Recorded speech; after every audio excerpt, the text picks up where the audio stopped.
名义上的冒牌蜂蜜酒，竟让男人暴露出了他的真实身份。镜中居然出现了维京时期的自己，很显然，那所谓的蜂蜜酒并不简单。一瞬间，马格纳的尿不湿都被尿湿了。回到家，母亲正在维修护栏，孝顺的儿子准备帮忙，可意外的是，他竟与自家的锤子产生了共鸣。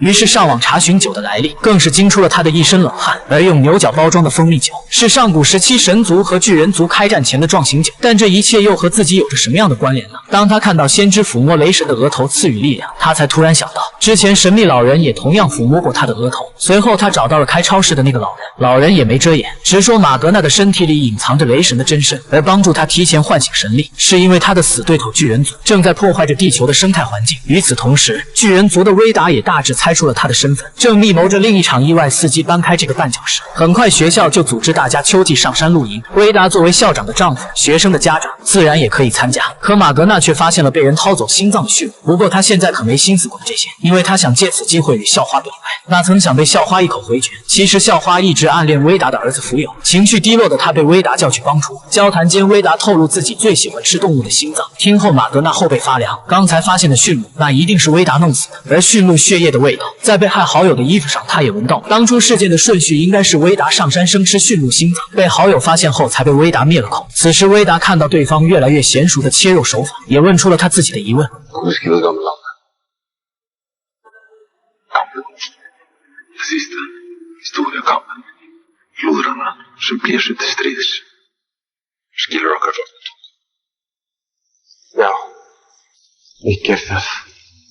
表明身份后，马格纳怒气走开。也就在这时，他知道校花和福友进山了，担心校花有危险，他马上去追。而马格纳的离开给威达创造了下手的机会，他也放出上古哮天犬去击杀对方。转眼间，马格纳就被恶犬扑倒，搏斗间他试图反抗，可最后都无济于事。结果他还被恶犬咬伤了手臂。痛苦中，马格纳觉醒了天神之力，效仿金刚大战霸王龙的经典场面，彻底将恶犬击杀。逃离危险后，马格纳也找到了校花。不过很明显，大局已定，两人已经研究过了昆字的写法，真是舔狗舔到最后一无所有。醒来后，校花在福友的家里瞎逛，结果让他看到一本古老的相册，其中一张照片是1899年威达一家的全家福。此刻的校花也感觉到危险的存在，可惜早已为时已晚。